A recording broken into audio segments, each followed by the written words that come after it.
벨기에 브뤼셀 유럽연합본부에 육중한 철문이 열립니다. 수백 명의 기자가 몰려든 가운데 한 장의 보고서가 전 세계 외신에 긴급 파전됩니다. 제목은 산업가속화법 최종안. 내용은 간단하고도 잔인합니다. 유럽 시장에서 전기차 보조금을 받고 싶은가? 그렇다면 부품의 70%를 반드시 우리 땅에서 조달해라. 이 문장이 발표되는 순간 8,000km 떨어진 울산 현대차 공장의 라인 하나가 멈춰서는 소리가 들립니다. 이건 먼 나라의 법안 이야기가 아닌 당신의 일자리, 당신이 보유한 주식, 그리고 은퇴 후를 책임질 퇴직금이 걸린 실존적 문제입니다. 오늘 그 서늘한 진실에 끝까지 들어가 보겠습니다. 환율이 오르네요. 유럽 규제가 심해지네요. 이런 뉴스들 솔직히 너무 멀게 느껴지시나요? 내일 아침 당신이 마시는 스타벅스 라떼가 갑자기 8,000원이 된다면 어떠시겠습니까? 말도 안 된다고요?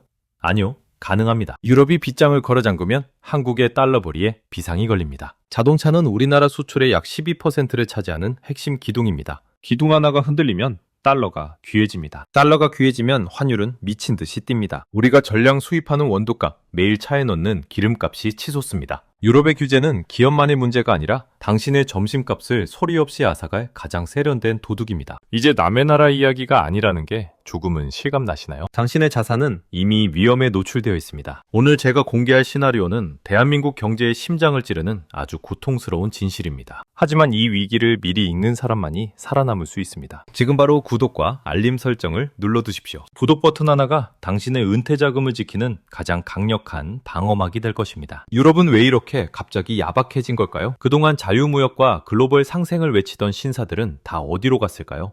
답은 생존을 위한 배신입니다. 중국산 저가 전기차가 쓰나미처럼 유럽 도로를 점령하고 있습니다. 샤오미, BYD 같은 기업들이 유럽의 자존심인 폭스바겐과 BMW의 턱 밑까지 칼을 들이밀었습니다. 관세를 45%나 때려봐도 소용없었습니다. 중국 정부가 뒤에서 막대한 보조금을 밀어주기 때문이죠. 결국 유럽은 깨달았습니다. 관세라는 얕은 담장으로는 저들을 막을 수 없다. 나의 성벽을 쌓아야 한다. 그래서 보조금이라는 사다리를 치워버린 겁니다. 우리 땅에 공장 짓고 우리 사람 고용하고 우리 부품 안 쓰면 한 푼도 못 준다. 이건 경제정책이 아니라 철저히 계산된 현대판 경제 인질극입니다. 여기에는 우리가 모르는 추악한 뒷거래가 숨어 있습니다. 독일과 프랑스의 강력한 자동차 노조들은 정치권을 상대로 필사적인 노비를 벌였습니다. 폭스바겐이 독일 내 공장 폐쇄를 검토한다는 소식이 들리자 노조원들은 거리로 쏟아져 나와 정부를 압박했습니다. 우리의 일자리를 뺏는 동양의 전기차들을 막지 못하면 다음 선거는 없다고 협박한 것이죠. 정치인들은 표를 얻기 위해 자유무역이라는 가치를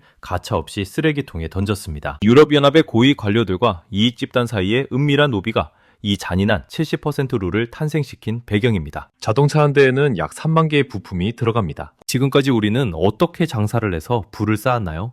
전 세계에서 가장 싼 곳에서 원재료와 부품을 떼어와서 기술력 좋은 한국 공장에서 정교하게 조립해 내보냈습니다. 이것이 우리가 50년간 먹고 살던 수출한국의 공식입니다. 그런데 유럽이 말합니다. 70%를 여기서 가져와. 말이 70%지? 이건 한국산 부품을 쓰지 말라는 사형 선고와 같습니다. 자동차의 뼈대인 알루미늄 셰시부터 시트의 플라스틱 내장재, 심지어 브레이크 패드에 들어가는 작은 볼트 하나까지 유럽산을 써야 합니다. 배터리만 현지에서 만들면 되는 거 아니야? 라고 낙관하시나요? 천만의 말씀입니다. 유럽은 배터리에 들어가는 양극재, 음극재의 광물 원산지까지 낱낱이 들여다보겠다고 공언했습니다. 우리 기업들에게는 문자 그대로 미션 임파서블이 떨어진 겁니다. 자, 법안 발표 후의 시나리오를 시간 순으로 묘사해 보겠습니다. 24시간 뒤 한국의 중소부품사 사장님들은 단 한숨도 자지 못합니다. 현대차가 유럽 현지 공장을 2배로 늘린다는 속보가 뜹니다. 우리도 따라가야 하나? 공장 지을 돈 수천억 원은 어디서 구하지? 안 가면 납품 끊길 텐데 사장님의 한숨만 깊어집니다. 72시간 뒤 금융권이 가장 먼저 움직입니다.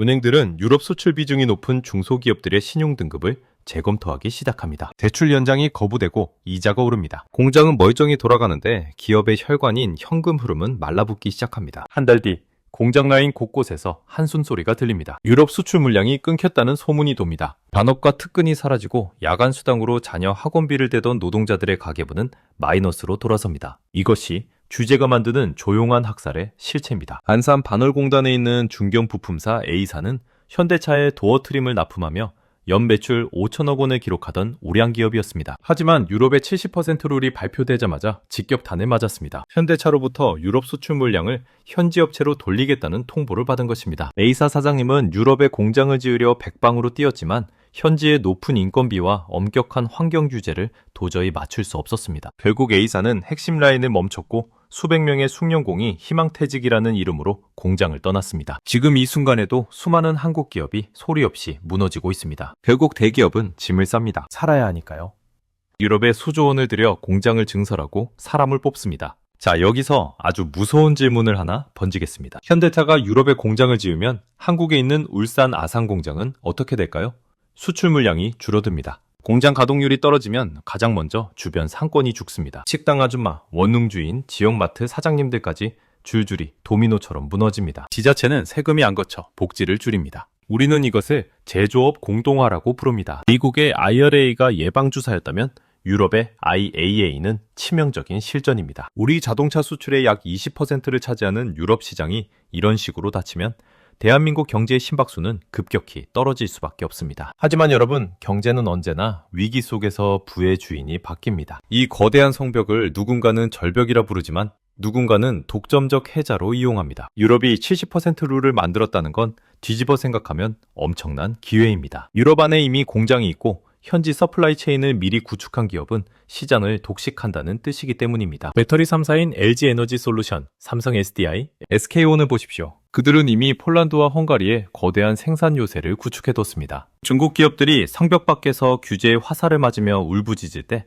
우리 기업들은 성 안에서 더 높은 가격에 더 안정적으로 물건을 팔 수 있습니다. 진짜 위기는 변화를 외면한 자의 몫이고 진짜 기회는 주제의 파도를 서핑하는 자의 것입니다. 이제 당신이 지금 당장 실행해야 할 3가지 지침을 제안드리겠습니다. 첫째, 당신의 포트폴리오에서 껍데기를 골라내십시오. 단순히 수출을 많이 한다고 좋은 기업이 아닙니다. 규제 환경에 맞춰 현지 생산 능력을 즉각 가동할 수 있는 진짜 체력을 가진 기업인지 확인하십시오. 둘째, 대체 불가능한 원천 기술에 투자하십시오. 유럽이 아무리 규제의 성벽을 높여도 제발 우리한테 그 소재 좀 팔아달라고 애원할 수밖에 없는 핵심 원천 기술. 그 기술을 가진 강소기업이 이번 사태의 진정한 승자가 될 것입니다. 셋째, 뉴스를 지갑의 언어로 번역하십시오. 브뤼셀에서 들려오는 종소리가 당신의 계절을 불리는 기회의 종이 될지 아니면 조종이 될지는 지금 이 순간 당신의 학습량에 달렸습니다. 세상은 아는 만큼 보이고 준비한 만큼 가져갑니다. 위기는 언제나 예고 없이 찾아오지만 기회는 준비된 자에게만 얼굴을 보여줍니다. 여러분의 지갑을 지키는 가장 날카로운 시선, 경제 현미경은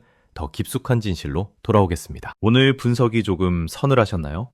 그 서늘함이 여러분의 경제적 감각을 깨우는 알람이 되었기를 바랍니다. 지금 바로 구독과 알림 설정을 눌러주세요. 시청해주셔서 감사합니다.